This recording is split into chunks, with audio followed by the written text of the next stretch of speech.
El domingo 13 de febrero de 1938, la pesadilla de Alma Fielding comenzó. Había ido a casa de unas amigas que vivían en su mismo vecindario, en Thornton Heath, en Londres, cuando un dolor en la pelvis le golpeó como una maza.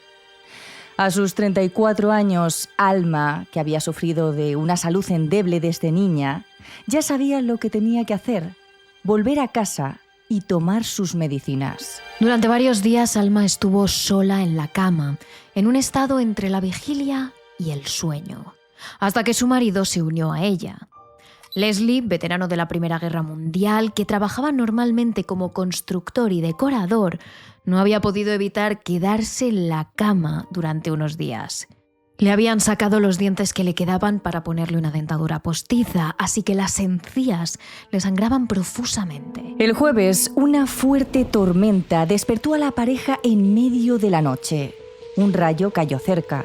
Durante los pocos segundos en los que la luz iluminó su habitación, Alma creyó ver una huella de una mano de 6 dedos en el espejo de su tocador. Pensó que no sería más que un sueño o incluso una alucinación producida por la medicación, hasta que a la mañana siguiente, Les le contó que había visto exactamente lo mismo. Hacia la medianoche del viernes, Alma y Les intentaban dormir cuando oyeron que algo se rompía cerca. Alma encendió la lámpara de su mesilla de noche y tanto ella como su marido vieron los fragmentos de un vaso roto en el suelo. Creyeron que alguno de ellos lo habría golpeado sin querer mientras dormían, hasta que de repente otro vaso salió volando ante sus ojos y se rompió contra la pared. En cuanto se incorporaron, una especie de viento helado se coló por debajo del edredón, que aterrizó directamente en su cara. Les trató de encender la lamparilla de noche, pero por más que le dio al interruptor, no pasó nada. Alma, aterrada, gritó pidiendo ayuda, lo que despertó a Donald, su hijo de 16 años, que dormía en la habitación de al lado. En cuanto Don cruzó la puerta del dormitorio de sus padres, tuvo que agacharse. Un bote de crema de cara de su madre salió volando hacia él desde el tocador y casi le golpea la cabeza. Justo detrás de él llegó George, el inquilino al que le habían alquilado una de las habitaciones de la casa. Se quedó en la puerta, observando la escena, y no le dio tiempo a reaccionar cuando 2 monedas salieron disparadas directamente hacia su cara. Los dos retrocedieron y Don salió corriendo escaleras abajo para buscar cerillas. Enseguida volvió para iluminar una parte de la habitación de sus padres, y lo que encontró le dejó estupefacto. La bombilla, que minutos antes estaba en la lámpara, se encontraba ahora en una silla al otro lado de la habitación. A la mañana siguiente, todos se levantaron algo más tarde de lo habitual. Habían estado demasiado conmocionados como para conseguir conciliar el sueño a gusto. Alma parecía encontrarse mejor, así que, retomando sus labores como ama de casa, decidió meterse en la cocina y hacer el desayuno a su familia. Sin embargo, en cuanto se puso el delantal, se desató el caos. Un huevo saltó de la huevera y estalló. Un plato salió volando hacia ella y se rompió contra el suelo. Alma literalmente no sabía qué hacer. ¿Iba a llamar a la policía? ¿Por qué? ¿Por un fantasma? Reparó entonces en la portada del periódico que tenía en su encimera. El Sunday Pictorial publicaba una serie sobre lo sobrenatural y habían invitado a los lectores a escribir sus experiencias. Alma no lo dudó. Levantó el teléfono y llamó al periódico. Venid a mi casa. Aquí están pasando cosas que son inexplicables. Terrores nocturnos con Emma Entrena y Silvia Ortiz. Al día siguiente, 2 reporteros del Pictorial se plantaron en Thornton Heath. En cuanto Alma abrió la puerta, los hombres pudieron ver cómo un huevo volaba por el pasillo y aterrizaba a 1 metro de sus pies. Mientras la mujer los conducía a la cocina, un perro de porcelana rosa se cayó al suelo y un abrelatas de hoja afilada cortó el aire, a tan solo unos centímetros de su cabeza. Cuando todos se sentaron juntos en el salón delantero, una taza de té y un plato pequeño se escaparon de las manos de Alma, como si alguien los hubiera lanzado, aunque Alma no se había movido en absoluto. Alma trajo de la cocina otra taza y otro plato para tomar el té, pero acabó gritando cuando este segundo platillo explotó en sus dedos y le cortó el pulgar. Mientras la vendaban la herida, estos dos periodistas oyeron un ruido en la cocina. Una copa de vino se había escapado de un armario cerrado y se había hecho añicos sobre el suelo. Vieron cómo un huevo entraba por la puerta del salón y se estrellaba contra el aparador. Un trozo gigante de carbón se elevó de la parrilla, atravesó la habitación a centímetros de la cabeza de uno de los periodistas. Todo ello ante sus ojos, sin que nadie pudiera provocarlo. Eso fue todo lo que los periodistas vivieron en apenas una hora en la casa de Alma Fielding. A esa casa le pasaba algo malo. El domingo 21 de febrero, solo 2 noticias ocupaban la portada del Sunday Pictorial: los últimos movimientos políticos de Hitler y el poltergeist de la familia Fielding. Y lo cierto es que esa portada era más típica de la época de lo que podríamos imaginar. Por un lado, parecía que la Segunda Guerra Mundial acabaría llegando a Inglaterra tarde o temprano. Pero por otro, el espiritismo estaba muy de moda. Eran muchas las familias que buscaban despedirse de los seres queridos que habían perdido en la guerra anterior a través de ouijas, mediums o espiritistas. Y creednos, abundaban este tipo de personas y la mayoría de ellos eran mujeres. Allá por los años 40 se llegó a pensar que las mujeres o las energías femeninas eran más propensas a comunicarse con el más allá, a atraer esas energías. Y es posible, pero también tiene mucho que ver con el papel de la mujer en la época. Durante la Primera Guerra Mundial, mientras los hombres lucharon en el frente, las mujeres hicieron el esfuerzo bélico desde sus ciudades, trabajando en las fábricas, produciendo armas, cultivando comida. Las mujeres salieron de casa, se pusieron ropa más cómoda y se hicieron independientes. Pero después de la guerra, los medios, la sociedad y sus maridos les pedían que volvieran al hogar, a ser las amas de casa de antaño. Sin embargo, aquellas que eran médiums y espiritistas no tenían esa obligación, no tenían que casarse, podían vestir ropas estrafalarias, actuar de forma excéntrica y llevar su propio negocio. Mujeres que escaparon del papel del ama de casa, tomando el del espiritismo. Y en esa época, con la moda del espiritismo, también surgió una nueva figura: la del investigador paranormal.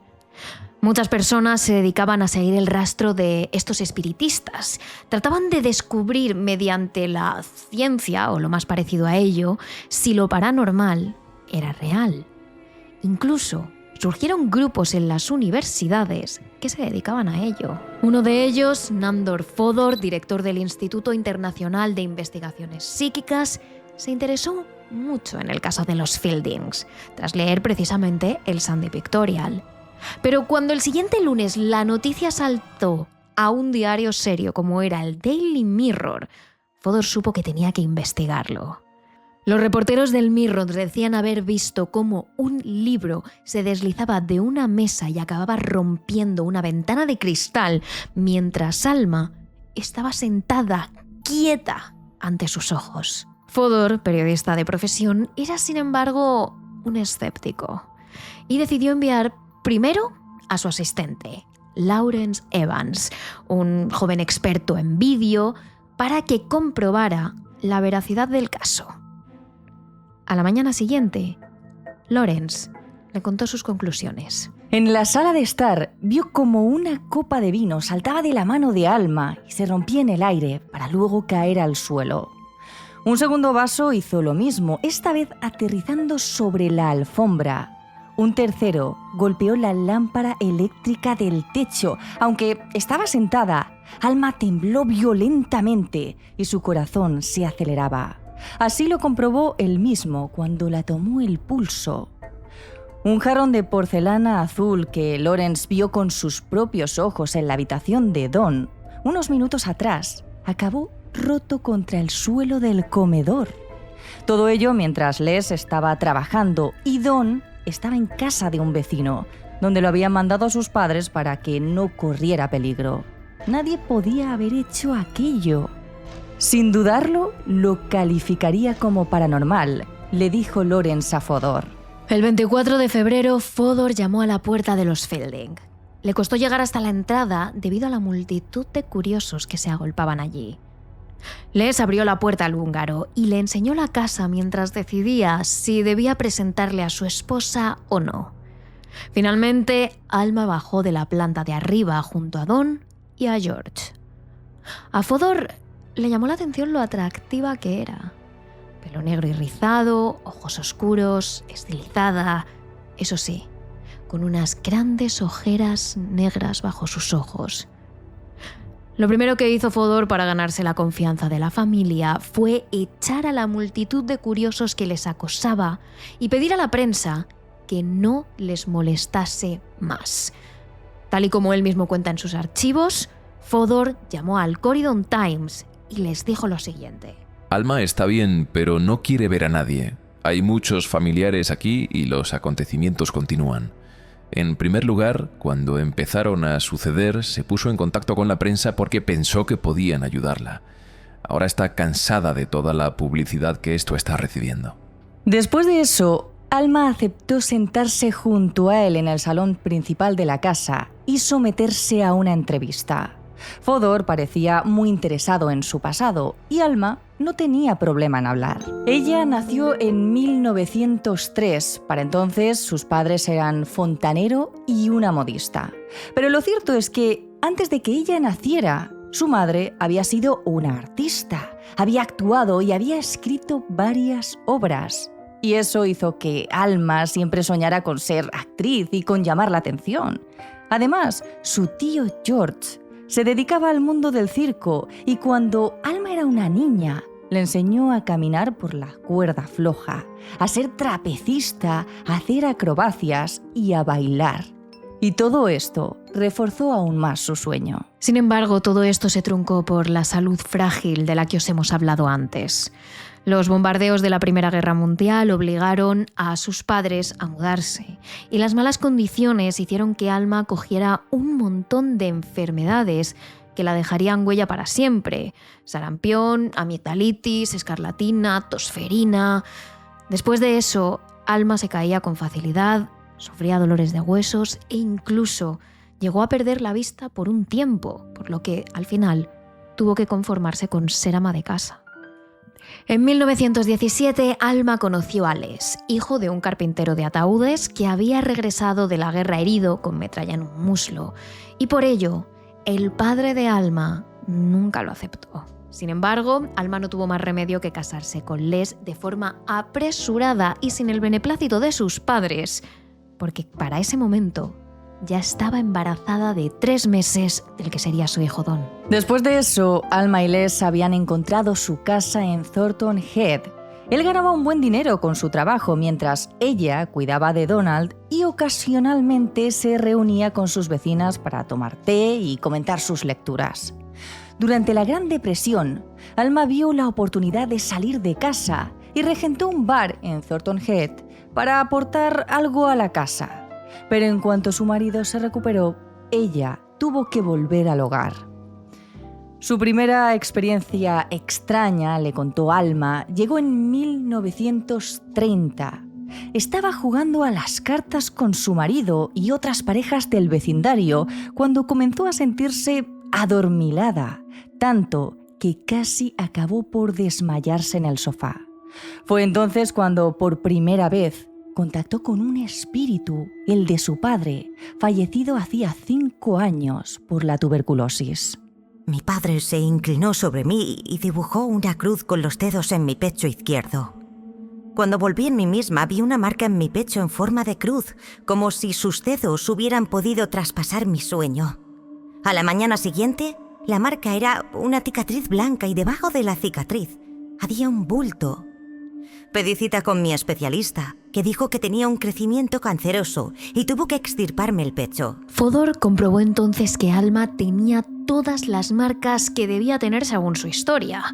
El corte en el dedo que le hizo ese platillo de té, los golpes de los objetos arrojados y todas las cicatrices y moratones de los golpes que se mencionaban en la prensa. Y aunque parecía imposible, sí, allí estaba todo.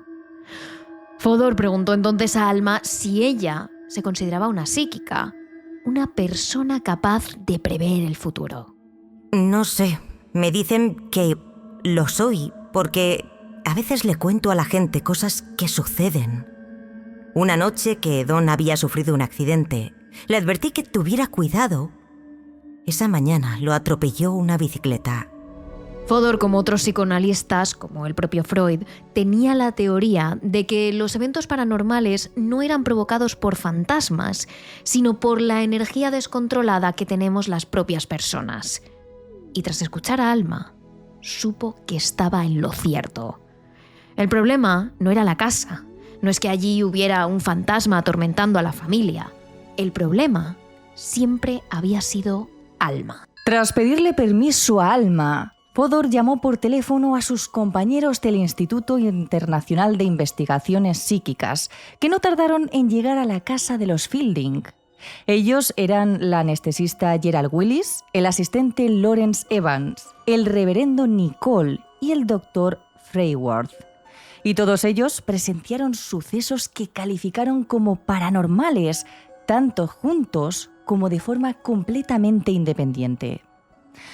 A eso de las 5:30 de la tarde, el doctor Willis se encontraba en la cocina haciendo un plano de la habitación, cuando Les entró por la puerta que daba al jardín, quitándose el cuello de la camisa. Alma tenía las 2 manos ocupadas rellenando la tetera en el fregadero, y aún así, un plato apareció a la altura de sus ojos y se rompió contra la esquina de la puerta trasera.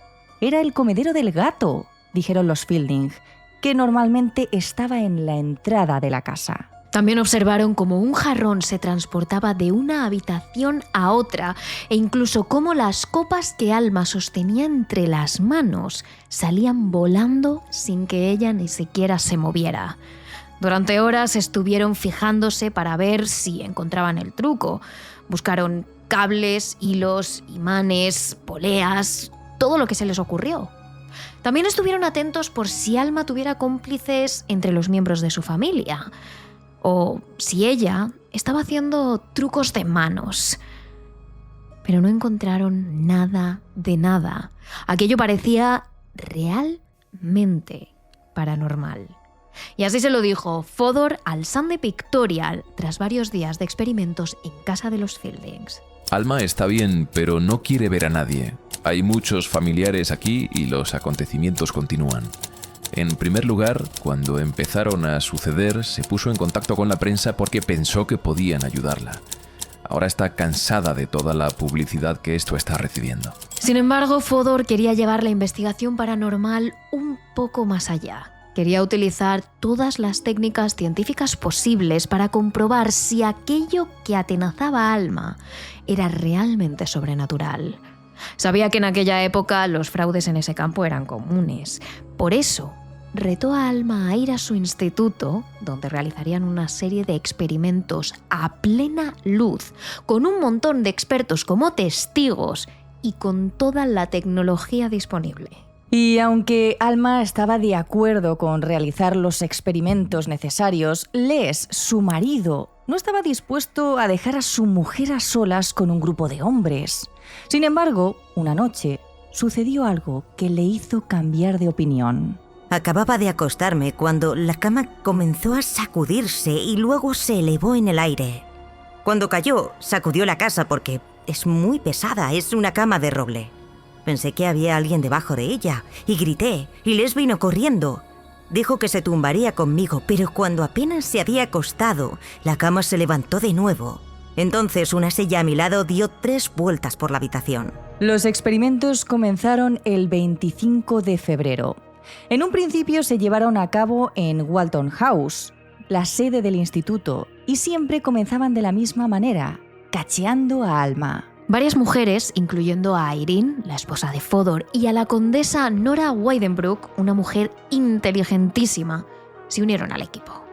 Ellas eran las encargadas de cachear cada parte del cuerpo de Alma. Le ayudaban a quitarse su ropa, en la que buscaran cualquier cosa entre las costuras, en los bolsillos e incluso en las suelas de los zapatos.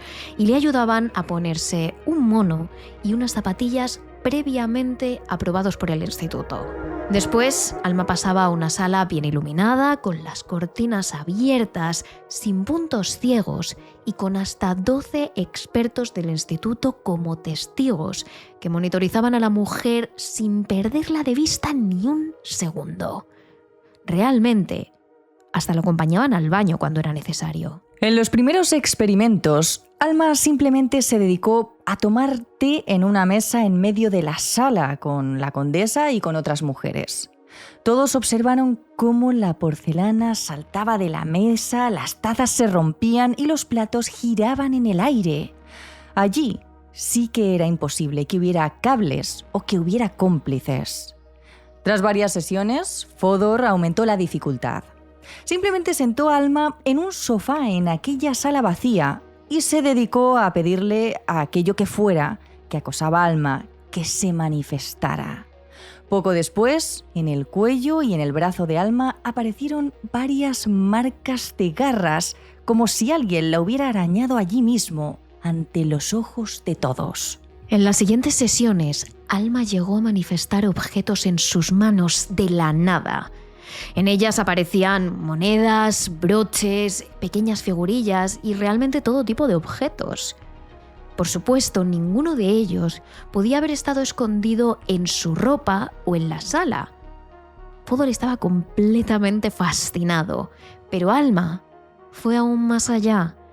En los siguientes días no solo fue capaz de materializar objetos, sino también pequeños animales vivos, como ratones o pajarillos. De nuevo, Fodor ideó un nuevo experimento para comprobar la veracidad del poltergeist de Alma. 3 personas cachearon el cuerpo de Alma, pelo, piernas, entre los dedos, y después le quitaron la ropa para darle una previamente aprobada por el instituto.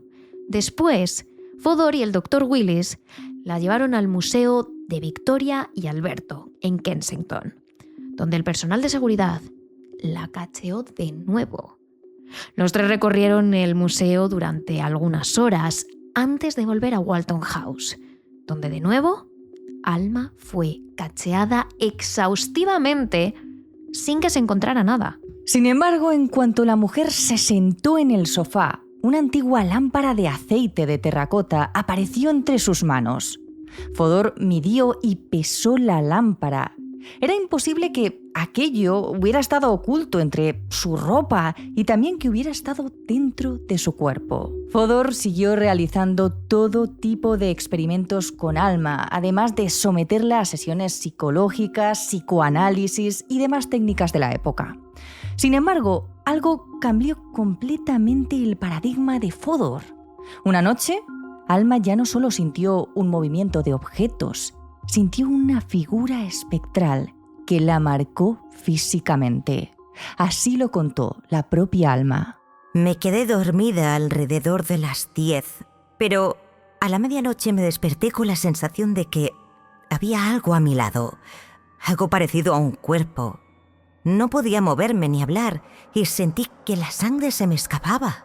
Sentí algo duro y redondo presionando contra mi cuello, pero aparte de eso, la cosa en sí estaba bastante quieta.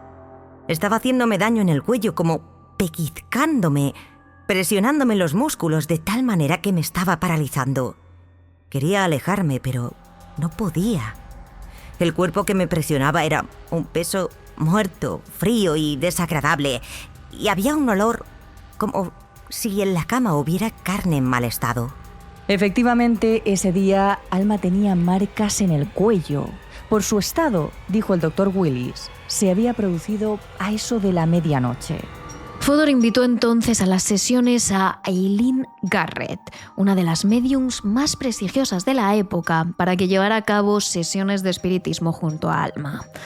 Fodor estaba convencido de que Alma de alguna forma atraía a lo paranormal. Estaba seguro de que ella misma era una psíquica. Durante las siguientes sesiones se bajaron las luces de la sala y se encendieron velas y candelabros mientras Alma seguía sentada en el sofá cogiendo la mano de Eileen. La médium le pedía a sus guías espirituales que ayudaran a Alma a canalizar aquellos espíritus que estaban tratando de comunicarse con ella. Alma entraba entonces en una especie de trance en el que su cabeza caía y sus ojos se cerraban hasta que una voz, débil pero diferente a la suya, hablaba a través de ella. El primer espíritu que consiguió canalizar fue el de Bremba, un artista persa que estaba teniendo problemas para cruzar al otro lado y que advirtió a los presentes de que si Alma seguía adelante con el espiritismo, tendría consecuencias fatales para su salud. Además, Bremba materializó un pajarillo como regalo para la condesa, que se encontraba también en el círculo de la sesión espiritista. En las siguientes sesiones hablaron a través de Alma 2 espíritus más. Mebanwe, una indígena preocupada por su hermano, y Pam, una niña pequeña que no encontraba a su madre. Sin embargo, tal y como predijo Bremba, a medida que conseguía comunicarse con más espíritus, la salud de Alma fue cayendo en picado. Empezó a adelgazar a pasos agigantados, aunque su marido se aseguraba de que comiera lo suficiente. Era como si quemara todo lo que le entraba en el cuerpo. Apenas conseguía dormir y entraba en trance en su casa, absolutamente de la nada. En un momento era Alma y al siguiente, una dama atormentada por su muerte violenta. En una ocasión, en medio de la noche, Alma, completamente en trance, se puso un vestido de gala rojo y recorrió el pasillo de su casa con una vela entre las manos, cantando una canción antigua que ni siquiera debería conocer. George, el inquilino, se dio un susto de muerte cuando aquella mujer, pálida, esquelética y casi dormida, entró en su habitación en plena noche. Poco a poco, Alma comenzó a ver cosas más extrañas. Su comportamiento cambió completamente. Dejó de atender a su marido, apenas hablaba con su hijo y no prestaba atención a George. Además, comenzó a tener la sensación de que, durante sus trances, estaba haciendo cosas horribles. Alma le contó a Fedor un sueño recurrente que llevaba teniendo durante semanas. A veces siento que no estoy aquí, que no estoy realmente viva. Siento que morí en la mesa de la última operación de riñones que me hicieron. Cuando me reanimaron, no volví yo. Parece como si otra persona se hubiera apoderado de mi cuerpo. A menudo sueño que estoy en una sala de ataúdes. No estoy segura de cuántos hay. Muchos. Parece que salgo de uno de ellos. Pero realmente no estoy dentro del ataúd, estoy de pie mirando. Siento que estoy muerta y quiero volver a mi cuerpo. Siento que estoy tratando de regresar a mi cuerpo, pero que no puedo hacerlo. Cuando me despierto, mi corazón late terriblemente. No puedo respirar. Nada puede sacarme esa sensación de la cabeza. Su siguiente sesión de espiritismo con Eileen y Nandor pareció confirmar los peores temores de Alma. Fue Mebanwe quien tomó la palabra a través de sus labios. Fodor preguntó por qué ella se sentía atraída por Alma, por qué por esa médium en concreto. Y la respuesta fue aplastante. Porque su alma está muerta. Él ya expulsó su propia alma. Cuando no la canaliza, es fácil entrar en ella, pues no hay que luchar contra un alma viva. Lo cierto es que todo comenzó a sonarle raro a Nandor Fodor. Como os hemos contado antes, él era un hombre escéptico que no creía en los fantasmas y todo aquello no encajaba a su teoría. Por eso se propuso ser aún más estricto con los experimentos. Por ejemplo, en una ocasión, Alma le contó que durante uno de sus sueños había viajado hasta el instituto y había visto los coches de todos los experimentadores menos uno.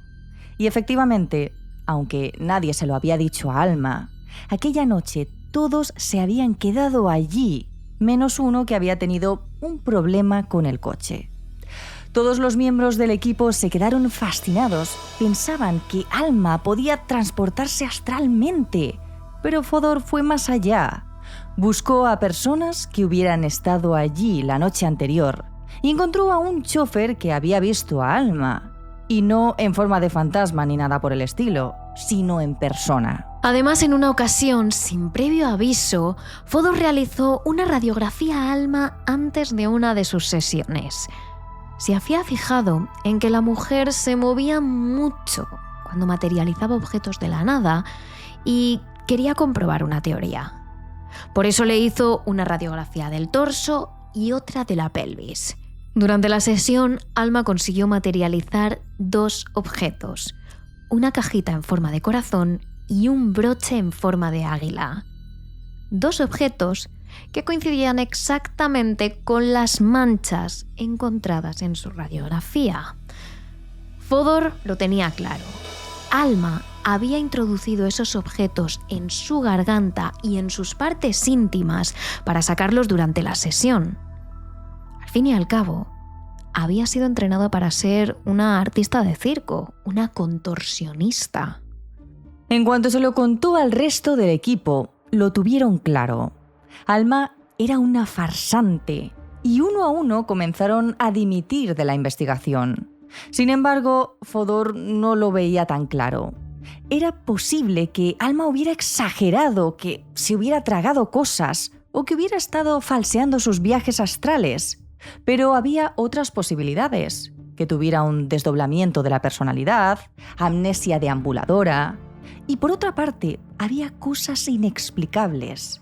¿Quién podría tragarse un ratón o un pájaro vivo? ¿Cómo se movían todos los objetos a su alrededor? Fodor quería seguir investigando. Como seguidor de la corriente psicoanalista que era, pensaba que el problema de Alma estaba en algún trauma de su pasado, seguramente alguno relacionado con la sexualidad. Pensó que de pequeña alguien se había propasado con ella y eso había causado sus trastornos mentales y también su energía desbordada. Esto, sumado a sus ansias frustradas por ser artista, había producido el cóctel perfecto. Un poltergeist real, problemas psicológicos y una exageración extra para llamar aún más la atención. El propio Sigmund Freud le escribió una carta dándole la razón sobre sus conclusiones sobre el caso Fielding a Fodor. Su intento de desviar el interés de la cuestión de si los fenómenos observados eran genuinos o fraudulentos, sus esfuerzos por estudiar psicológicamente a la medium y descubrir su historia anterior, me parecen los pasos correctos. Es muy lamentable que el instituto no le haya seguido. También considero muy probable que sus conclusiones sobre este caso sean correctas. Sin embargo, sus entrevistas con Alma se fueron volviendo cada vez más y más íntimas. Cada vez indagaba más en su vida marital, en sus relaciones, en sus gustos, y esto no fue visto con buenos ojos por el Instituto Internacional de Investigaciones Psíquicas.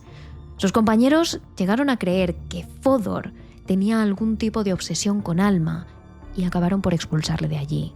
Aunque Fodor sostiene en sus archivos que fue él quien renunció. Después de eso, el caso de Alma Fielding se enfrió.